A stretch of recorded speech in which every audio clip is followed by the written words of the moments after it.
Are back. Kansas City Chiefs pull it off as they go down the stretch in the fourth quarter. Welcome to RGR Football. This is where we do post-game breakdowns of this game, every game, how it all ties together. And yes, your Chiefs are in the driver's seat, not only in the AFC West, but in the AFC. 8-2 now, beat their closest competition down to 5-5. Dan can hardly control himself. I'm going to go horse. Welcome to RGR Football. Dan, big takeaway. What do you got? Talk to me. This team doesn't like playing first halves of football. They just don't know what to do with themselves. It's like they're, I wrote it down in my notes. It's like a parent waking up a kid in the morning, like a teenager in the morning for school. The first one never actually works. They have to go back in there the second time and wake them up. That's what it felt like. Again, they have to go in at halftime, make some adjustments, and smack themselves in the face a little bit just to get something going. But when they turn it on, it's impossible to stop. It's impossible. Like this team, 30 points with a bunch of injuries on offense, down to MVS, Sky Moore, Justin Watson. Honestly, this is what Patrick Mahomes is. Travis Kelce was unguardable. He was unguardable, and didn't matter. Pat, as soon as he got that football, I tweeted out, like it or not, this is what great players, one, that's what they're made of, and two, this is what they love. They live off of this stuff, and I wish I could swear, because right there I would have said it, but this is what it's about. Patrick took it, and he knew as soon as he got that football, he was scoring a touchdown. That's it. He knew it was going to. So I loved it. I loved every second of it. I mean, and the fortitude to get there, like you said, this was a game plan that we've seen before, but Derwin James has a unique ability to get to Patrick. Not to Patrick, I'm sorry, to Travis. Because of the athleticism they both possess, it is one of the best one-on-one matchups. Yeah. And like I told you before the game, if they're going to walk Derwin down and not have him on Kelce, that's an advantage for the Chiefs receivers. Sky Moore took advantage of that. Exactly. Sky Moore took his opportunity and made the most of it. Him, Pacheco, all three corners, I about lost my mind when Snead had to go off the field, and there's three Ricky corners out there. Yeah, we'll get to that later, folks. Tell us, what's your biggest moment? What turned the tide for you? Put it in the comments. If you want to help out the channel, you can hit the super chats. I know there's some in there already. Don't worry, folks. We're going to get to you. We're going to answer your chats tonight. This is the show where we go over our notes. Notes that I've taken throughout the ball game. We don't do a live stream during the ball game because I'm busy paying attention to what's going on so I can tell you how it happened. But we're going to get to it all, and I know you guys have some super chats for us. We appreciate the support. Bear with me just so we can get there, okay? Aaron Morrow, our fearless moderator, is back in the house tonight. Hope you're doing well, Everyone Aaron. Say hi to Aaron. Yes, please, please, please. And we'll start with Aaron because he's got the first question. What's with Tobe? Tobe doesn't make the calls. Pacheco wants so hard to make a play. This was the moment getting too big for the player. He's a rookie. He sees one. He knows they're backed up. He knows that the Chargers got that penalty. He knows that he might have to try to make something happen. He's never looking at the ground, ever. He's never looking at the ground. He doesn't know where he is. And as a rookie, he might not know what to do in that situation. But I guarantee you that's not on Dave Tobe. I can promise you that what happened is not Dave Tobe's fault. It was a little bit of the moment getting too much for Isaiah Pacheco, and we saw what happened. It was an unfortunate issue that should never happen again, but it seems like this continuously happens with the special teams this year, where they have just these hiccups and these problems and these confusing things. It's been kind of a theme this year. So yeah, it's been fun. And I'll tell you what it is from my perspective, because I've seen this happen before on teams that I've been on staff for in the past in college.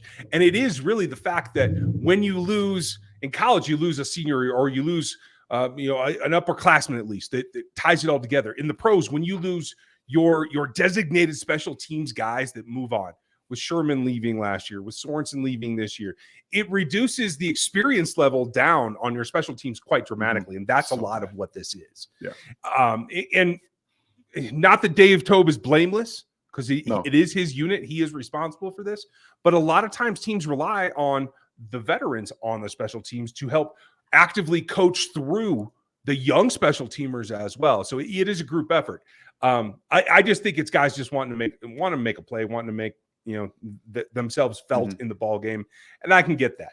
I just say stick to doing when you do what you do in the run game and in the pass game. Just do it there. Just be vanilla on special teams for me, will you? That's all I'm asking. Know where you're at. Know where you're at.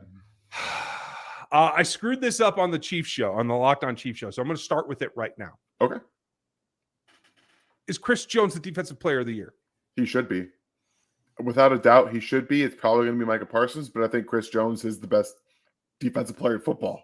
And I don't understand. And it's funny, he's not getting as much traction as Aaron Donald, but he's better this year than Aaron Donald is. And he's doing more, in my opinion, as a full player than Micah Parsons is. And as good as I think Micah Parsons is going to be, what Chris Jones did right on that very first sack of their last drive, that this was a 100% designed fake, because the Chiefs executed it against the Chargers defense, and the Chiefs are like, hey, let's lull Justin Herbert forward and make him fall into this exact thing. And Chris Jones never, ever had any intention of rushing. He was just waiting and waiting and waiting.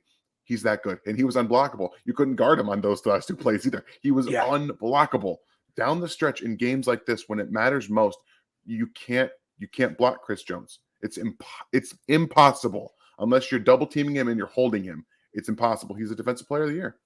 And the thing that it stands out to me is that, yes, he's good all game long, but in the crucial moments when you have to have that play, and this is not taking away from Carlos Dunlap, who had another nice game. Mike Dana, who stepped up big, especially in the NASCAR rushes. Mm-hmm. I thought Karlaftis actually played pretty well. I know a lot of people seem to be down on him. I'm not. I'm happy with what he's doing. He's playing his game the best way he can to help this defense rise above, and I'm really happy with that. But people criticized me 2 drafts ago when I told them the way that I prefer, if I am the guy running the show, to build a roster on the defensive side of the ball, is to build from the linebackers out. The Chiefs linebackers came to play today. 25 tackles between Willie and Nick Bolton. Nuts. Key plays. The interception. What an athletic play from Nick Bolton. I didn't think he had that in him. That's more of what I expected from Willie. The blitz sack from Willie's what we've been talking about since the day he was drafted. Folks. Can I talk about that really quickly? Please. That was such a beautifully designed, schemed up blitz, because they knew, that Keenan Allen they're going to try to match up Keenan Allen on the side they're blitzing from, because that's what they did multiple times. And he sat down in the zone. So Spags is like, fine, we're going to take Willie. We're going to put him on the opposite side of Keenan Allen, because we know that Herbert wants to get the ball to Keenan Allen first. So guess what? He's going to look to his right. We're going to blitz him off the other side, and he never, ever sees him. It was beautifully designed. I absolutely was losing my mind on that play because of the way they attacked it and attacked away from Keenan Allen. It was great. Unfortunately, the play right after that kind of blew it all up, but it was great. It was phenomenal. So great to see. They got to do that more often. And, the great thing about this is all 3 of these starting linebackers can do the same thing in that particular way. They can mug A gaps and they can go on blitzes. And that wasn't even really a true coffee house.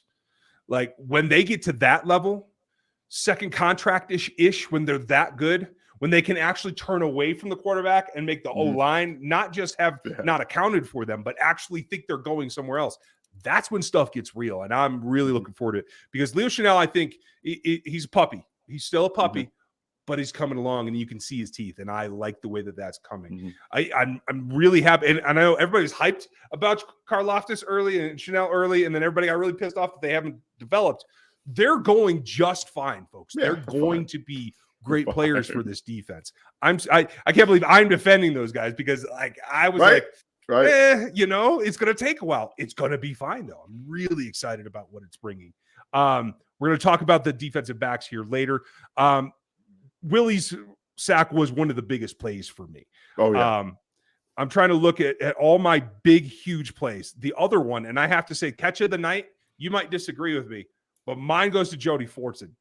Because that was not only great body control, but it was a concentration issue that I don't think until tonight I've ever felt confident he could make that play before. I don't disagree. I think it was a better throw, personally. I think it was on a tack. You could have literally put a tack in his hand, and Mahomes would have hit that tack with the football. That's what it would have. But for me, the best catch, it was a couple from Sky Moore.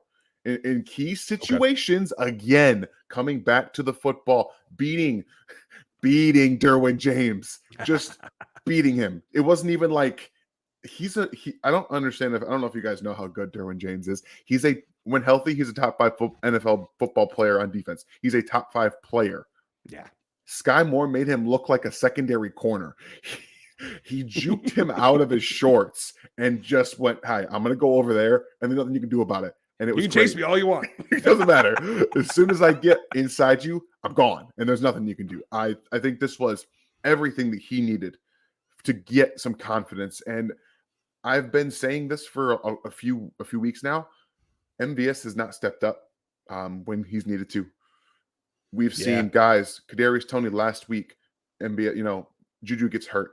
McCole Hardman's now out for a few weeks now. Sky Moore in this game, Kadarius gets hurt. Sky Moore steps up. Justin Watson's making more plays again. He still should not be leading this team in wide receiver snaps, but he's probably going to with the injuries. It feels more and more when you give him the opportunity. Sky Moore steps up. Kadarius Toney, hope he's okay. He steps up. MBS, where is he? Yeah, like where the guy is who he? should be able to raise his game to that level, right? So I'm a little concerned on that front, but otherwise, great job from everyone else stepping up in their stead. I missed the Toney injury in specifics. Did you see it? I think it was the play where Mahomes is trying to get the ball out of bounds. So Toney is the closest, and he's running back as fast as he can to make it so it's not intentional grounding. He gets himself in the area and then overdid it. I think. I don't know for a fact. That's what I thought happened. I didn't see him after that. Okay, fair enough. That is fine. Hopefully, it's not the lingering thing that we've seen him go through before. Hopefully, it's just precaution because, again, knock on wood, they may have thought they could win the game anyway, even without him, and they were down. So it's possible they were just like cautious. Take it off, man. Don't worry about it. I don't know. This is about the future, so we need you in the playoffs. Folks, hit the Discord if you want to get some more information. Working on a couple of tweaks there. I think you'll dig it. There's an entry room for anybody who's not associated with RGR, just because we're starting to make Chiefs Kingdom come over a little bit more. But if you are one of the members, you get in the full-fledged and all the stuff and all the things that I shouldn't say in public and all that kind of stuff. So if you go over there and join Discord, come back and make your membership in Discord, connect your membership in YouTube, and then you're there. So there'll be a lot. We're going to answer your questions. There's a bunch of super chats. We're going to start with those, and we will circle back to everyone. It's starting with Jaden. Thank you, Jaden. What up, Jaden? All offseason sports media said the Chiefs weren't going to do well. Hell, they did it, and here we are. Travis is that guy. I'm sorry, I'm not reading very well tonight. I'm a little bit worn out, but everyone wants to say that because you have Tyreek Hill, when you take that away, you have to be not as good. Mm-hmm. And we had long conversations all summer long for those of you hardcore fans that were here with us, that it has to be different, yes, but it can be just as good. And I think that's what we're seeing right here. 30 points tonight without your starting wide receiver who replaced Tyreek, and he's out as well. And then the new spark is gone, and you're losing your starting running back because he can't perform as well as the rookie. Like, all this contributing comes back to the central core, Travis Kelce and Patrick Mahomes, and an interior line that can at least protect them. The tackles didn't do a very good job tonight, but it is what it is. Yeah. That's what it's always going to have to be, isn't it? It has to. Like right now, this season, especially this season, you don't have the tackles that are going to be able to hold up. They did some manufacturing of help at getting them help, but at the end of the day, they were attacking them specifically on the edge and blitzing underneath them to get pressure on Mahomes. And you saw it early in the game when they were fresh, they were coming, they were hitting Mahomes. So you got to find other ways to do it. And right now, Mahomes just is better. He's just so good. Right now, Patrick Mahomes is playing better football than he ever has in his entire career. More disciplined for sure. And he didn't have the best first half. Like he right. wasn't completing a ton of passes. He was getting hit. And he's still playing the best football in his career. I also want to point out, we had a couple super chats that you missed from earlier before you got in. So we got Brazilian Chief, Jose the Cuervo, $5 super chat. Thank you. Matt Lane called Bolton the new Dan Sorensen. Is he being a hater? Right. Bolton's all over the field, World Cup, and Chiefs playing good football. Heaven. I'm with you there. So I understand what Matt's talking about in terms of making some boneheaded mistakes at times. And I think in this defense, a lot of guys tended to make boneheaded mistakes. Dan Sorensen doesn't get a pass because he was a veteran.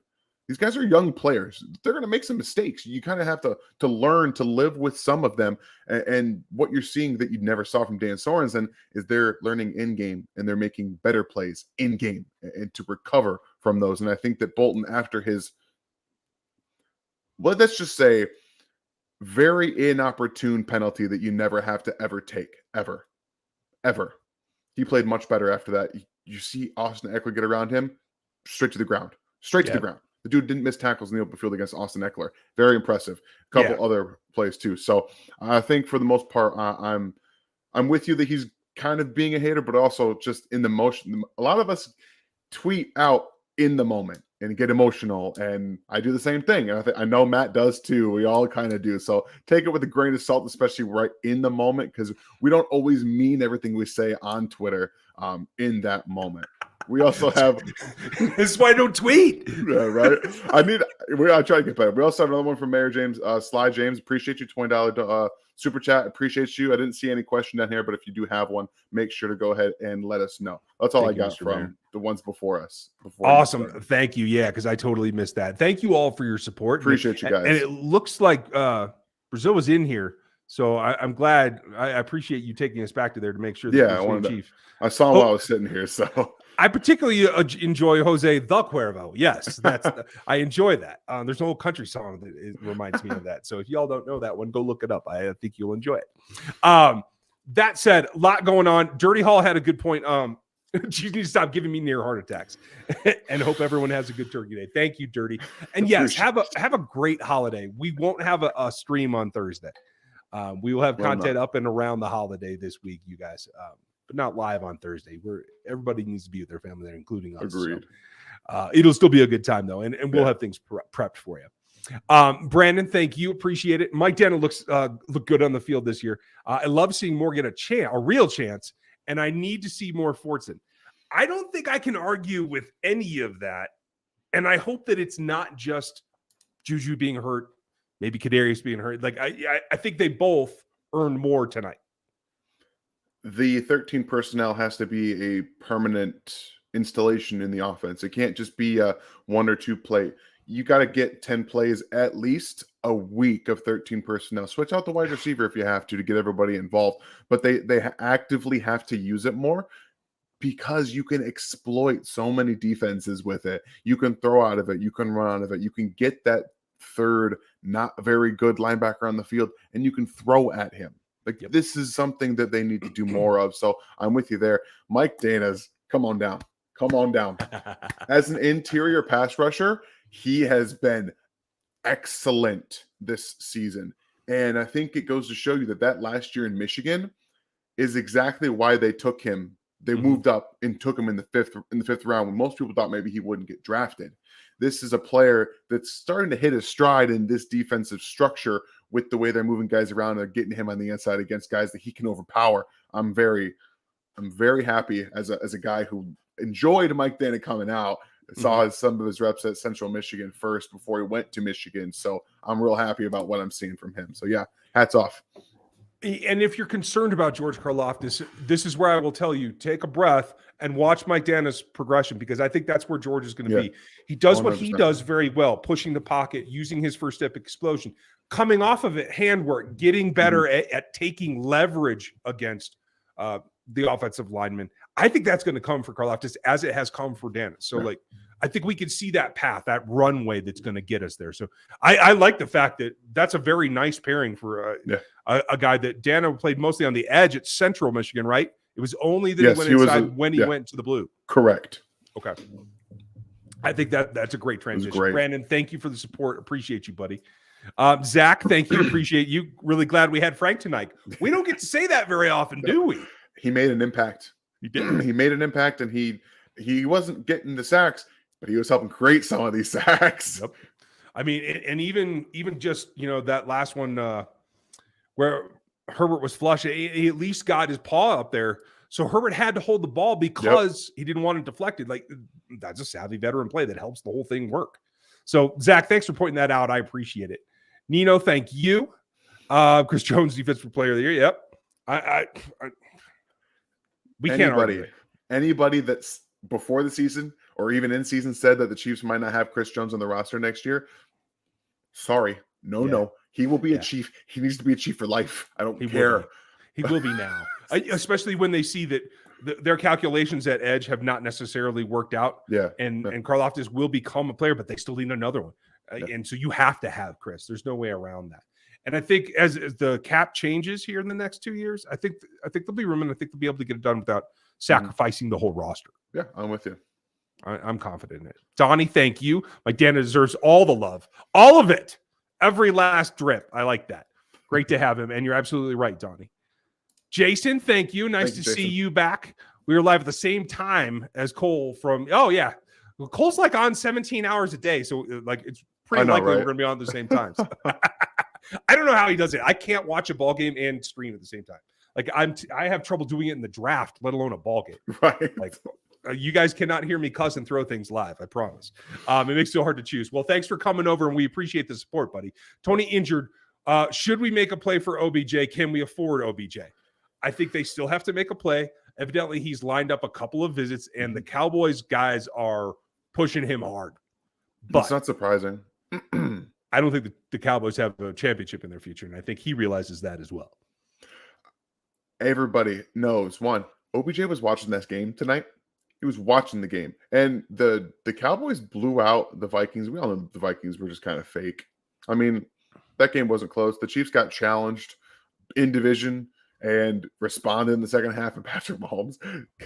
You can't watch that game and say, I don't want to play with Patrick Mahomes. You can't actually do that. So they're going to be right down there to the wire, and they're going to make it interesting, I think, for OBJ. And right now with the injuries you got at wide receiver, you got to start making a pretty serious play just because you need depth at worst. Yeah. I mean, because right now, Kadarius is out and Juju stays out, and I do expect Juju to be out another little bit. I've got a couple of reports from around town of some of the things going on and not going on that I think we're going to be minus him for a little bit. If there's any other serious injury, if you have to look at playing Cornell Powell, hey. I'm just saying. No, trust me, you're right. with Moore and Watson, I don't know that they can pull this game off. Now, MVS was not a good MVS tonight, but he's still got the veteran know-how. He still draws coverage. I don't know if you can get that done if they lose another injury.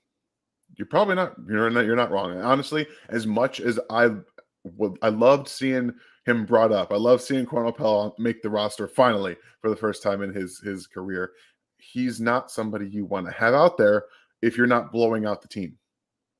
That's just how it is. So, gotta get some depth. OBJ's got to be someone they're seriously considering making a push. If they're not calling now, like right now, Brett Veach honestly would not be surprised if he's trying to talk to someone that represents OBJ right now after those injuries that just happened. Wouldn't that shock me? Yeah, I mean, I'm sure it's very fluid, and Brett Veach has a tendency, from what I know from agents around the league, to be very communicative. They can be short calls; they don't have to be like dramatic. So I think you're absolutely right. Somebody's on the phone. Somebody probably right now. And Drew, I didn't mean to scare you with the Cornell Powell thing. I just want to say it just illustrates the point. You know what I mean? Sometimes you got to do what you got to do, man.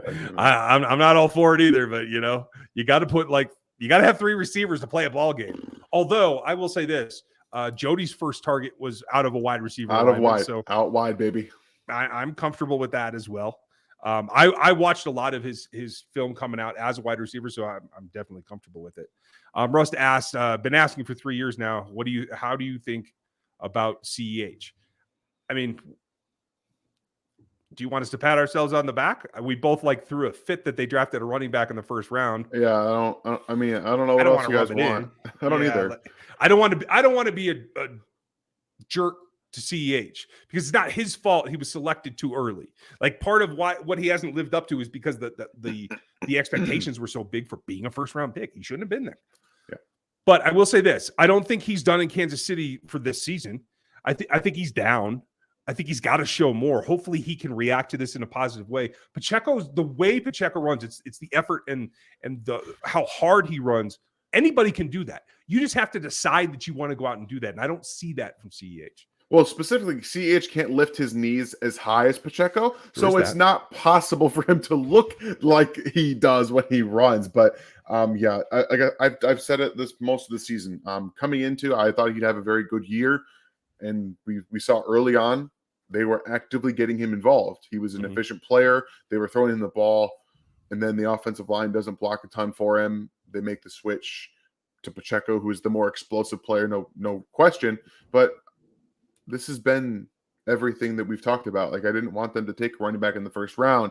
And as much as I see that he can be a productive player, they not only were using him improperly, didn't get the best out of him either. And there wasn't much development on his part. That he's been the same player in the NFL that he's been since his rookie year.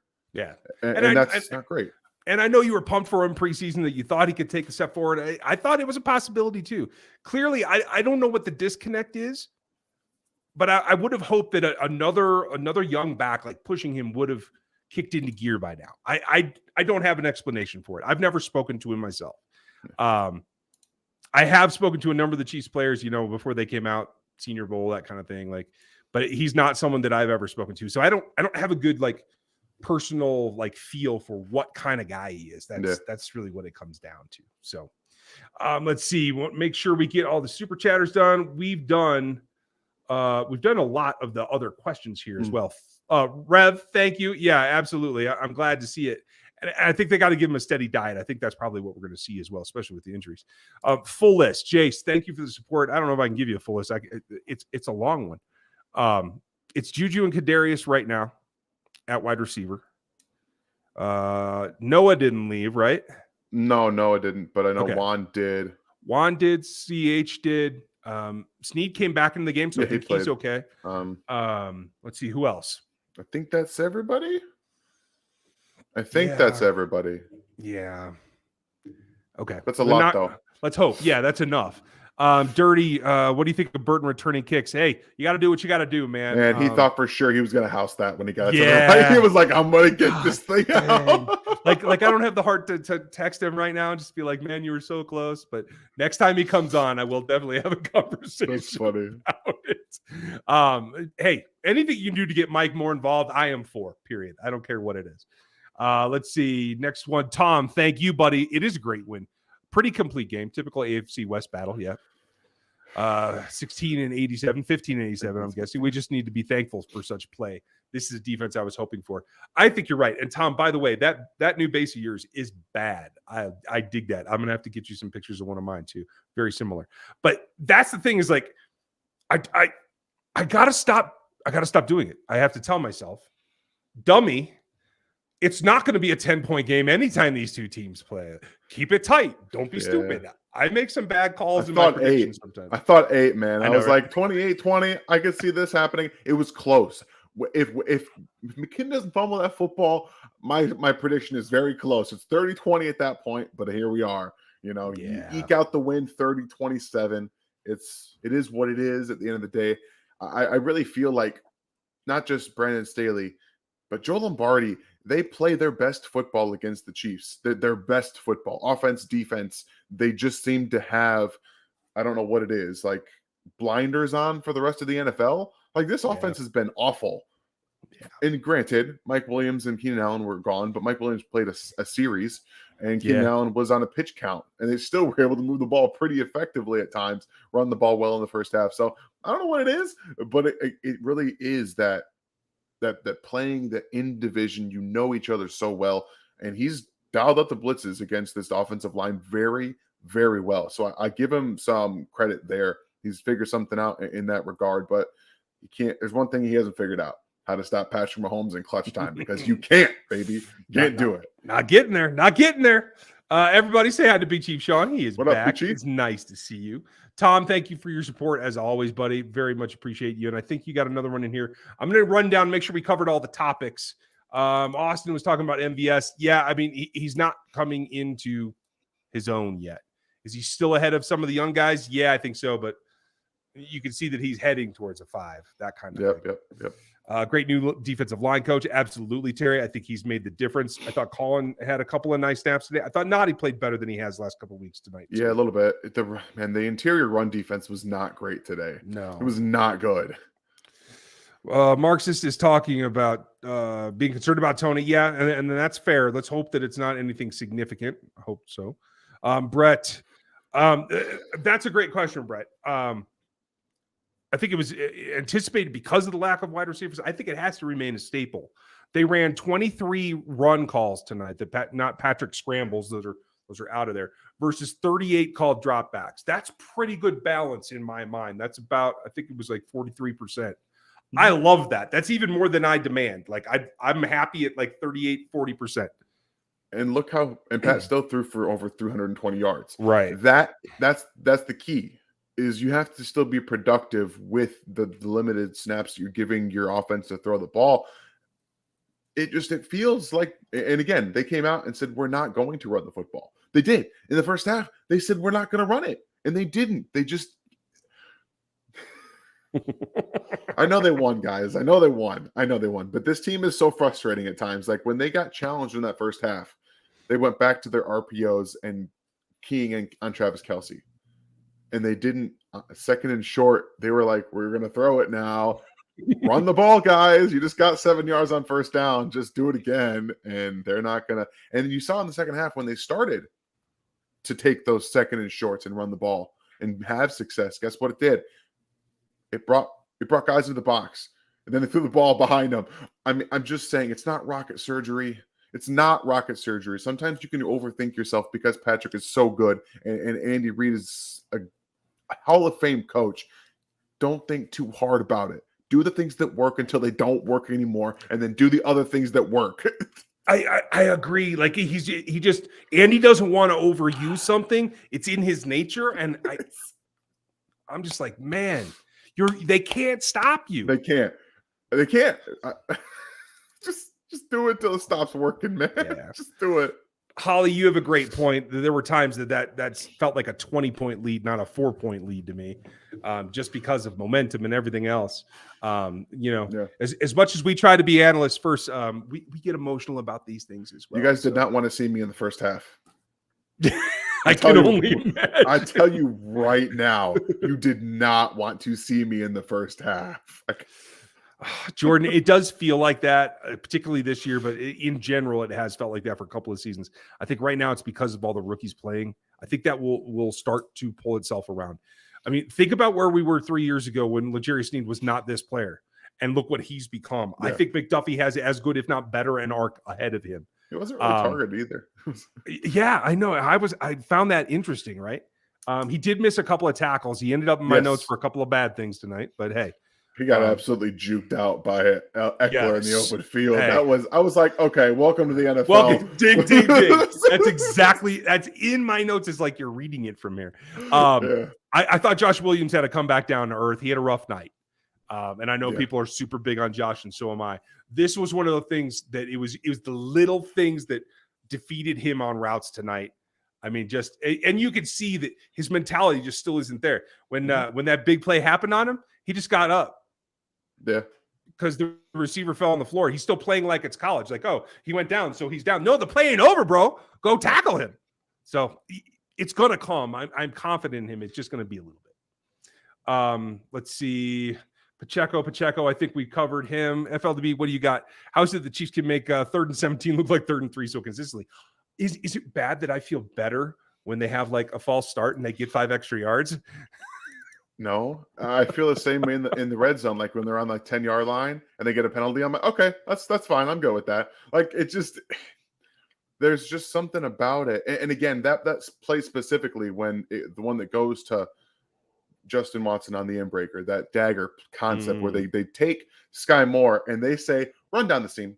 Just run up the seam as fast as you can, threaten. That's the same kind of concept that they use. When I say concept, I mean forcing a defense to respect you, that they use on plays like Wasp.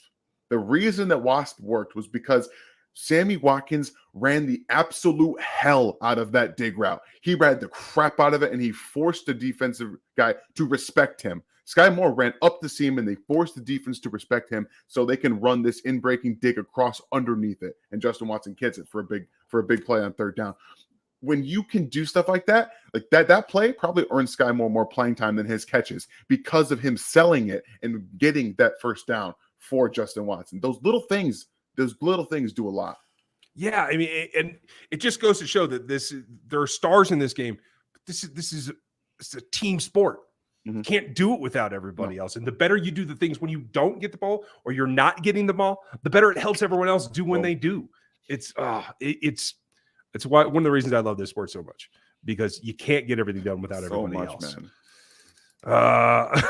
That's funny, Sean. That is hilarious, Sean. I'm going to get back to you here in a little bit because we're going to make sure that we get everybody else up and going. And check out Sean's channel if you guys would. Big Chief Sean is where you can find it. You can search that football and you will find him. I guarantee that is always good. Quick, let's hit a couple of quick hitters. Will Kelce hit 17 TDs? Yes. Okay. Has Clyde played his last significant snaps as a Chief? Not necessarily. It is for right now, obviously, with the injury. But like, if somebody hits a drought, you could always see him come back. I don't think he's going to re-sign in Kansas City. I don't think he's going to be offered. They like him, but that doesn't mean this season he can't get back on the field and make an impact. I'm going to go the other way. I think his significant snaps are done in Kansas City. Okay. Fair enough. Marmar, give a shout out to the tight end group. Absolutely. Noah with a couple of nice catches as well. Had a nice wham block at one point. Gray was there was no negatives for Gray in my notes tonight. I would have loved to see him moss that dude. I would have loved to see him do it, but he got there just a hair early. It's like you can't flag it, but you played it well. I would have loved to see the moss. So to Alfred's question, and thanks for it, Alfred. Do you think that CH is done and not coming back? I don't, because he's not going to cost anything. I can't see him not being released. I can't see him like just being released this offseason. I just feel like you're going to see 2-3 new running backs in Kansas City next year. That's what I just feel like that's going to happen. Could definitely be. Guys, Back Talk Bros is going to go after us tonight, so go check out Aaron and Stevie and Gooch and the boys over there. Let's see. How close is Niang? No idea. From what I understand from the beat reporters, he has not been practicing on the field, even on the side where they usually separate the injured players. This is what I've been telling you. Who knows? They could be keeping it secret. I don't know. Final week of the season. Yeah, hey. Is when he's going to play. Night Hunter, be well. You probably won't even see this because I'm sure you're worn out. So let's see. Blue Fire, who would OBJ take his spot? Full health, yeah. Yeah. I don't know. I'm trying to, like, in terms of on the field, but like, who's going to get kicked off the 6 wide receiver depth chart? I don't know. I think it would have to be. There wouldn't be. They would keep 7 and kick someone else off. Okay, could be. I think you kind of have to with how much they've used everybody and how much experience a lot of the young guys have gained. I think they have to keep 7 at that point. Folks, make sure you like the channel or the video right now and make sure you sub to the channel.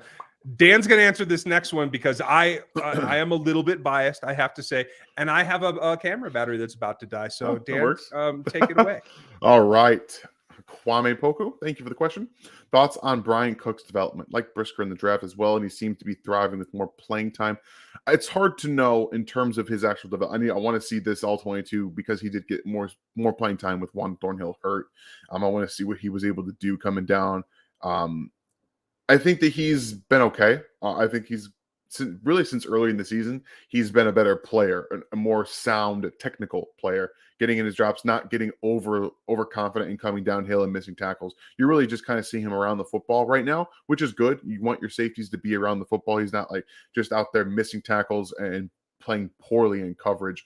But again, it's gonna be more magnified in this kind of role. That's why I want to see something like this, because when you're asked to play more in downs like this, in games like this, when you don't have Juan Thornhill back there, that's when you get to see his instincts and really see how he's turned and learned from his experiences. So I think this game will give me a really, really nice insight into his growth as a player. But otherwise, I don't think he's been bad. And since early in the season, I think he's improved pretty well. Agreed. I like that. Let's see. We talked about that one. We talked about that one. Does Juan Thornhill remain a Chief? I don't know. It's iffy. He's had ups. He's had a few more downs than I had hoped this year. Yeah. He might not have a huge market, so he could maybe come back. I don't think he's going to cost a ton. Right. And that's going to be what we see in Kansas City is when you can cut some corners, you're going to cut some corners. And I think their defense with Juan has the ability to be good. And he's still made some really good plays for them this season. I think that they'd be worse with him off the field this year, in my opinion, than they would be with, obviously with him on.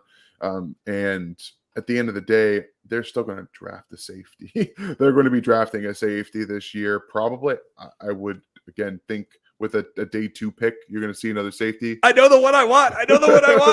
Being drafted. So, like I said, I was on a podcast a few weeks ago with Arrowhead Tom and Kyle Henning. You guys should check that out if you didn't. I talked about safety being a surprise, possible need for the Chiefs, especially if Juan goes. Like, all of a sudden, guess what? Safety is a huge need without Juan Thornhill, who's got lots of playing time experience. Otherwise, they don't have a ton of guys with playing experience. So it becomes important really fast. If you guys can get a handle on Smurf Turf, Avery, I'll bet you might have an in. Go watch Boise State. He wears number 0. He's my next safety guy. He's my dude. JL Skinner is his name. You will like his game. I guarantee it. Royce, thanks for pointing this out. Over 1,100 of us in here right now. If you guys would hit the like right now, I would appreciate it. We are still trying to grow. We're not cold, but we're still growing as well. So click the sub and become one of us as well. We got a ton for you. And I know that everybody watches everybody in Chiefs Kingdom. There's a ton of great content in here. Correct. We all kind of do it a little bit different. I was even on KCSN last week, so go check that out. Like, shout out to those guys.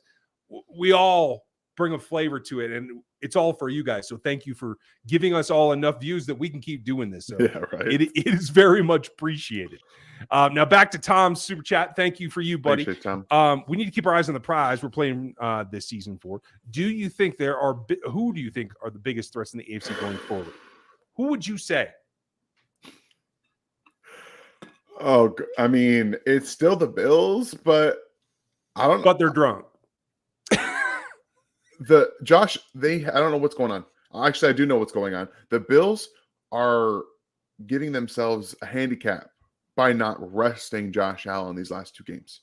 I think that his struggles are directly related to his UCL. I think that this is 100% on the Bills coaching staff not resting him, and it could be hugely irresponsible for their team going forward. But, I mean, Miami is going to be nipping at their heels, especially if they keep playing like this. Ulnar collateral ligament ties the 2 bones of your forearm together. That's what is it a strain? I didn't even see what grade it was. I haven't seen anything about it. I've just heard it's an injury. Okay. That's what I'm hearing too, is it's a UCL in that ligament. It has to do with the way that you rotate your wrist because it binds the 2 bones of your arm together, right? Mm-hmm. And Josh in particular, much like Patrick, has that flip that requires that kind of muscular angle come off of that. If you have no stability there, it's hard to do what you do. Mm-hmm. It's dang near impossible. I mean, he's an alien, so he can still do some things, but he's been very erratic with the football. So, but Tom, to answer you, I think since he can come into their own too, like having that mixing game shows that they still have that weapon in their arsenal. You know what I mean? They don't use it a lot, but I mean, what was it? 6 touchdowns and like 230 yards, something like that. Yeah, but they don't want to do that. I mean, yeah. But if they have to, they can. That's the thing. I don't think they can because I think that's a mentality thing. I don't think the Bengals have that mentality, much like the Chiefs technically don't have that mentality. Like if they wanted to, I think they could more regularly than they do. Like in this game, I think Pacheco could have had nearly 150 yards pretty easily, but he didn't because the Chiefs said, no, we want to throw the football. Yeah, well, okay, so there's that. The turf sucks. Okay, NFL must do something about it. Yeah, down there at that stadium, I didn't look too closely, but I was seeing some things that were bothering me as well. I hope that they can get figured out. It's a brand new stadium. It ought to be better than that. Scott Hankins, thank you. What running backs will be playoff ready? I mean, CH is a 4-week injury, so that's before I think Chiefs actually play a regular season game in 2023. Yeah, I think so. That last regular season game against the Raiders is like on the 8th of January. So he's got time. I don't think McKinnon's hurt. So I expect them all to be ready. We'll see what happens with Rojo. Anytime you come off the bench after a long thing like this, if you hit it too hard, I worry about soft tissue injuries with a guy like Rojo that's just kind of getting up to speed. So we'll see. But they should have the guys that they need. I wouldn't be. I know that people aren't going to like this. I wouldn't be shocked to see them skip Rojo and bring up Wayne Gallman instead. Do you think so? Okay. I wouldn't be surprised, is what I'm saying. Yeah. But I got nothing. Honestly, if you look at what Pacheco did in the pass protection department with Derwin James, I know it's a different player. If you're just replacing bad pass protection guys with bad pass protection guys, what are you really doing? They might overlook that to go with a guy like Gallman, who has shown that he can do that and be a third down back, especially because McKinnon's already got a couple nicks, bumps, and bruises too. I'm just saying, don't be surprised if it's instead Wayne Gallman jumping Rojo because of that reason. Okay. I remain to be seen. Like I don't have skin in the game. I don't care. I don't care who the running back is really, because at the end of the day, this is what happens with running backs. You have to have in the modern NFL 3 or 4 of them because you go through them. Correct. Because they get beat up. So it doesn't really matter to me. I'd love to have them all for the playoff for sure. But hey. For sure. Dre, I am looking forward to meeting up with you at some point. I promise you. Again, my behavior during a ball game is not really for public consumption. I'm usually, if I'm at Don's, I'm going to be drinking beers. It's going to get ugly fast. So it's got to be a game none of us care about, because Dan's going to have to do the post game solo. So I'll be inebriated. But we will figure that out. And I know Micah comes down there and stuff too. I will hook up with you guys at some point. And Aaron agrees that I should. So that's good. Rojo time. Yeah, KD, he could come up like Dan was saying. I think he probably will. Dan thinks he could get leaped. We'll see. If not, then there's got to be a good reason for it. And I have to put the trust in Andy Reid's staff to make that delineation that if he's not there, it's for a reason. So let's see. There you go, Michelle. Nice to see you.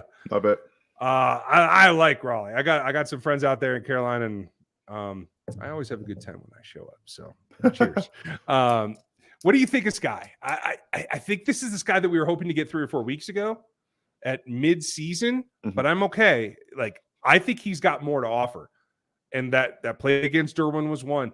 The big catch was another. But if you looked at some of the routes where he wasn't targeted, which kept catching my eye, he's still getting that separation, and that's what's key to me. So it's going to come. It's film room time this week. Not only the plays he made, plays he wasn't there, and like he's going to be a spectacle on not just mine, but for the Chiefs. They're going to see him putting in the work. Like that's.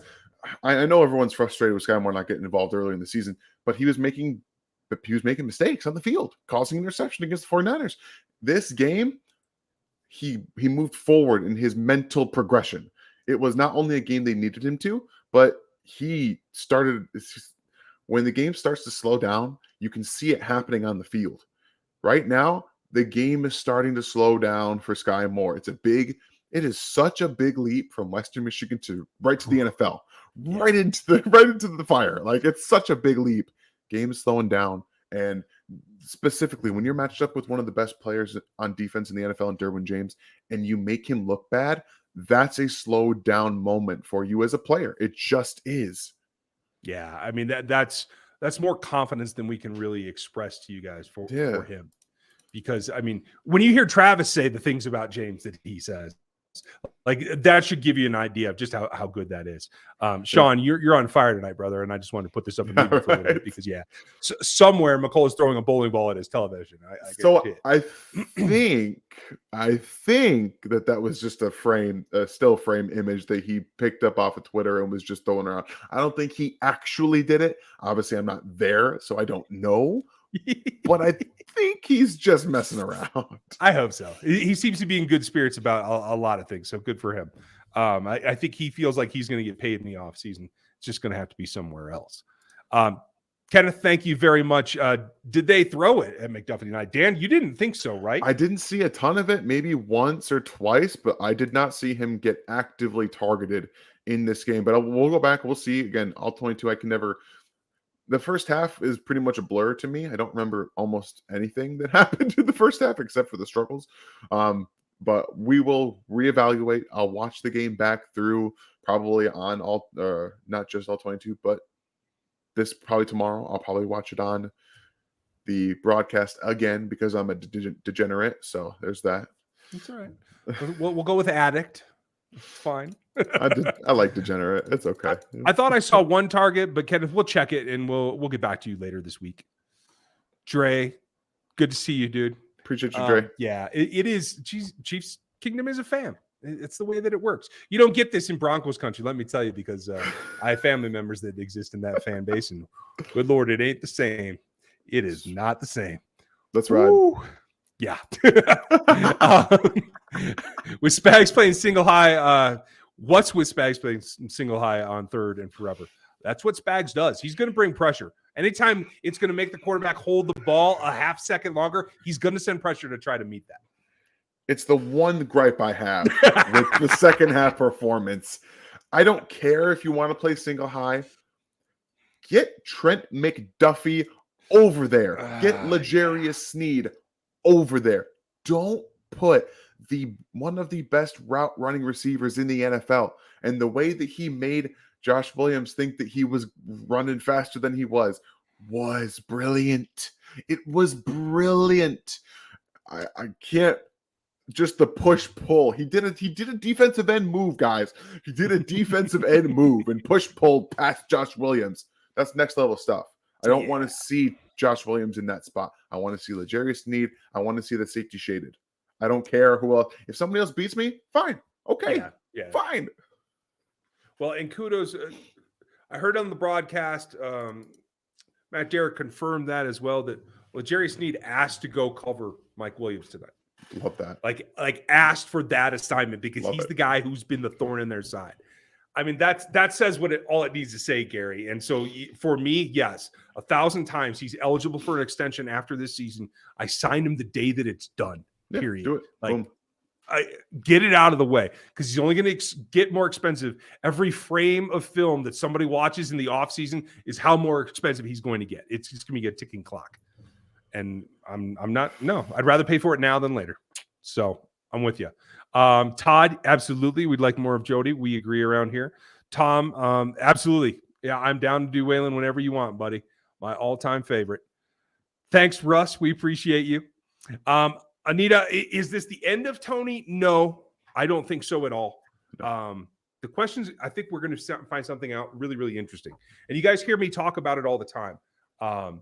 The performance staff the Kansas City Chiefs have, headed by Rick Burkholder. If Tony comes back in a week or two from his hamstring re-injury, all of a sudden you'll see the difference between what this organization has versus what the New York Giants have in terms of their medical staff. If it doesn't happen, I don't know. If you have guys that have a continual soft tissue reoccurrence, sometimes that's got to be fixed surgically in the offseason. You just don't have a chance to fully recover. We'll find out. Yeah. I will say this, though. My big note about Tony in my notes was that flag for a crackback was weak ass. It was one of the worst. Again, there were some terrible calls in that first half. That was probably the worst because he hit him square in the chest. Yeah. On the broadcast, he didn't hit him in the head. What are you watching, Terry McCauley? Yeah. Oh, I know. Yeah, that was the worst part. Like, you try and back it up because it's a national TV game. Oh, yeah, the ref made the right call. Watch the play. He slow played it, and he waited. He waited until the guy turned his chest to him. Yeah, and he got his head across him. I'm not going to cuss. I'm not going to cuss about it. It's fine. It's fine. It's going to be all right. Anyway, if you guys would hit the sub and the thumbs up, please, we would really enjoy that. When we wrap up here, the guys are going to be over on Back Talk Row, so go check them out. They are our sub enclave. They're the they are the voice you don't hear from us. They're the fan voice that'll tell you like it is. You might hear some cussing over there. I don't know. You never know with Stevie and Gooch. Never know. Aaron is the calming factor. I like that. So yeah, check it out. We'll be done here in a few minutes. We are just about up to date on all of our questions and our super chats, and we will get those done. And then I got to get to bed. I got to work tomorrow. I don't get the whole week off. So She's looked to be playing a game in Germany. Yeah, Kenneth, I saw that. It was really interesting. I've had 3 people. One of them is a buddy of mine that lives in Germany. That he's seen Chiefs signs all over town, in Munich in particular, and that's where they just played. So it's like, okay, I can see that. I'm not making that trip, but good for them for doing it. I would love to make that trip. Yeah, I would absolutely love it. And it has nothing to do with the fact that I was born in Germany. I would absolutely love to be there. It'd be so great. I'm intrigued by it. I got to tell you, like, I had my fill back in the day. A buddy of mine played for the Claymores in Edinburgh in the NFL European League, who were about to give me a job before they folded 2 weeks later. So, like, I could taste that closeness. I can understand what you're thinking. Like, hey, that's an experience. Katie, love seeing how fired up Sky was at making plays. Big confidence booster. You're absolutely right. That's right. And it just goes to show that he's had maybe a slower start than we all wanted, than he all wanted, certainly, but he's still fired up. He's still dedicated to it, and he's still in it. Who's more impressive? Thank you, Adam. Hope you're doing well up north. Who's more impressive, Sky or Isaiah tonight? Been a while. Love you guys too, man. Nice to see you back. Appreciate you, Adam. So who do you think was more impressive tonight? Sky. Isaiah is, in my opinion, and you guys are not going to like me because that's fine. He's more a product of the offensive line, and just using his explosion. That's what he is, and that's fine. I'm totally okay with that. There was a play that sticks in my head where he could have gone inside to the hole or outside to the hole. Instead, he tries to go in between the only 2 defenders in his way. Right. That. But I gotta tell you though, his drive after contact, I appreciate. Yeah. I feel like Pacheco's, the way he runs is so inefficient. He's like, when I was talking about his knees going up earlier, his knees come up extremely high. It's like he's trying to high step when he runs. It takes away from his short area quickness, and that's why you see him square up when he moves. He's kind of stiff when he moves because he has to go from here, and then he has to turn this way, he has to stop, he has to go back forward, he has to go back this way. It's because he doesn't have the short area quickness with his ankles. He doesn't have that. And so he needs a little bit of a leeway, but he does break some arm tackles, and then when he gets going, it's like, hey, guess what? I got space, and you don't notice it so much when I can go straight and I can go this way. Like that's what it is. But for me, it was Sky Moore stepping up in the wide receiver room when they needed somebody to, and I think that with this offensive line, Isaiah can be very impactful. I think he's more of a product of it, though.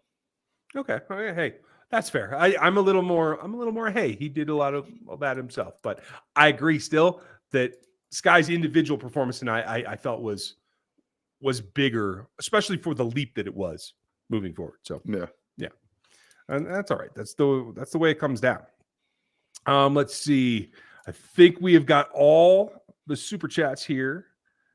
Oh, really? Okay, Russ. I'll take that as a personal challenge, Russ. That's fine. I'm starting to think his RB scouting is not so good. Okay, well, that's fine. I never said anything bad about Pacheco, by the way. I didn't watch him because I don't care about running backs. He also played at Rutgers, and no one wants to watch Rutgers offense. Well, yeah, unfortunately for him. The sad thing for me tonight is I need more competent play on those plays where Mike Burton and Pacheco are on the field at the same time, because I want the Scarlet Knight package to be a thing. That's what I want. So, offensive lineman, figure your stuff out. I think that was the play that Wiley blew and allowed penetration inside that blew up the play again. Yeah. Just like Wanago did last week. Drives me insane. It's like the number one thing you're thought as an offensive tackle. Come on. Raining tacos. God, there it is, raining. It puts the song in my head every time. Every time. What needs to happen to Furious George to start getting home? The Chiefs need to bring EB back next year. Appreciate you. Appreciate you, buddy. Thanks for the support. I think it's just got to be, honestly, if he can get quicker with his hands, he can defeat people with his hands. It's just not immediate. If he can shave a 1/10 of a second off of some of his rushes, I think he gets home more. That's all it is. Like you saw the big play where he forces Herbert out to the left of the pocket, where he's coming around. I'm not trying to put shade on him, but do you see how long it took him to turn around the corner and how big of an arc he had to take? That's kind of that's kind of the problem with his pass rush is that he doesn't have that really intense ability to stick his foot in the dirt and corner and go. It takes him a little bit longer. So when he does win, like he won that rep pretty quickly, but it took him a while to turn. And that's, again, he's been working with Bobby. I think he's going to keep working with Bobby in the offseason. He's going to start to trim that. If you can start to take that angle from having to come out and around to just take it down a little bit, you're going to see some pretty drastic improvement in his ability to actually get home, to hit quarterbacks and enforce more of what we're seeing from everybody else where he's being able to impact as an inside rusher. Okay. I hope that that's the case. There is still a legitimate way for George Karlaftis, even if he doesn't develop those things, to still be a force to be reckoned with by being part of a defensive front. That can still work. We're going to have conversations in the future about whether that selection was going to end up being worth it. But that's okay. That's what those selections are for.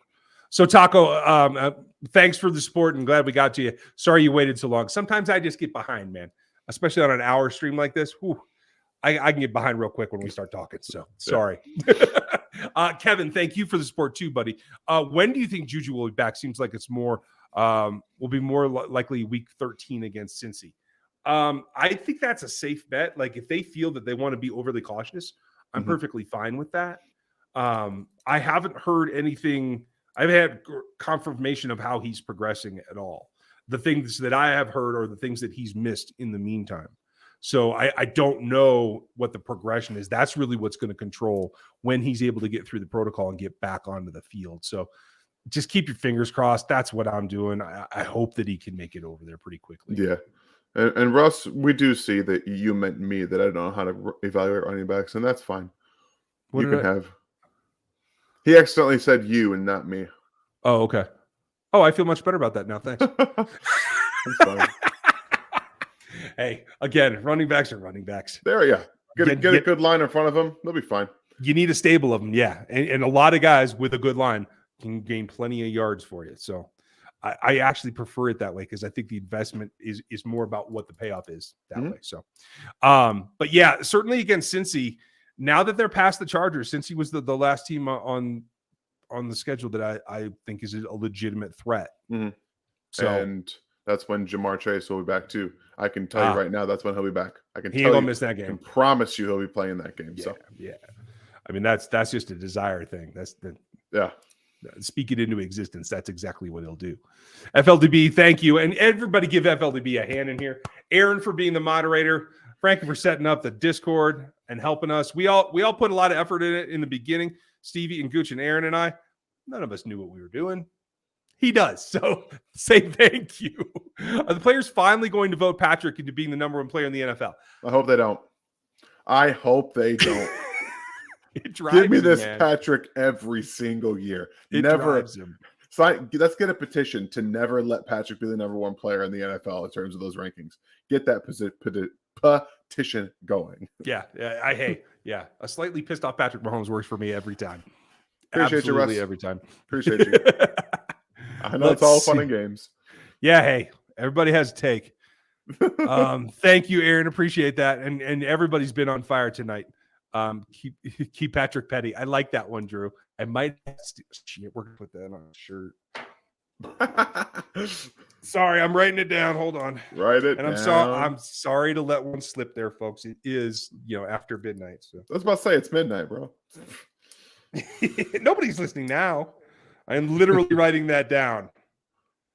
Because Patrick petty. We'll have that for the top 100 list for next year. I promise you. I am working on a new store, folks. I think I've made some progress this last week. Let's go. Keep your fingers crossed. Let's see. Wrapping it up for everything else. If you guys want all the extras and stuff, become a member and get into the Discord because the guys post all kinds of stuff just for our members. And then my member stuff goes up and it's straight. This last one I did at like 2:00 in the morning because I finally finished the film that I was working on. So I can't say that it's consistent. It's all over the place, but it's real. I'll tell you that. So you guys might dig some of that. Let's see. Just want to make sure I don't miss any last questions or last super chats, and we'll get this done. Oh, hey, Casey Masterpiece showed up. What's up, buddy? What up? Hope you're doing good. How much is that Chris Jones contract worth now? Yeah, I mean, we got to be happy, right? Like I'm I'm really thinking, like, is there a limit? When they renegotiate this next extension, am I going to be pissed off if it's $24 million a season? The only way you're going to be pissed off is that if they pay him like $30 million, and even then you're going to be like, okay. I get it. But get it done, bro. honestly, just Chris. So what's the number? Yeah, what you looking for? You tell me. You tell me. I'll write it down. Can I get a coupon for this? I'll give you some Jack Stack. I don't know. Gorilla, good point. They left Showtime too much time. I like that. Beast Mode Jones, absolutely. I like it, Norma. And Casey, don't even worry about it. I'm sorry to tell you that I'm about to wrap it up and go to bed, though. So I'm going to try to sleep. I don't know if I'll be able to. I apologize to you. But the guys are going to be over on Back Talk Bro, so leap over to that one next. Cheers to Cole and everything he does. I know a lot of you guys watch him too. There's tons of us that do this, and we all have our own takes and our own experience. I come from coaching for a very long time, and I'm crusty. It's just the way that it is. Some of it's a flavor you got to acquire. Thank you for making us one of yours and liking and subbing and doing all the things. We very much appreciate it. We won't have a stream on Thursday, so we'll have some pre-recorded stuff for you Tuesday, Wednesday. I'll try to throw something. I bet you I can get you something for Thursday too. It just won't be live. So with that said, I want to say thank you to everyone. We have some new sponsors coming, hopefully, that I think are really going to help you guys, and we would appreciate support for them as well. We'll talk about that after the break. And everyone have a safe holiday. Please. Enjoy yourselves. Dan, particularly to you and the little one, because I know she'll miss me. It's fine. She will. She'll be all right. I think she'll be all right. I hope everybody has a great Thanksgiving, and we will catch you after that. We'll have content for you on this game this week. Don't you worry about it. And have a great evening. I know it's midnight, so let's get out of here. Get some sleep, folks. Dan, good night. Thanks, guys. Have a good night.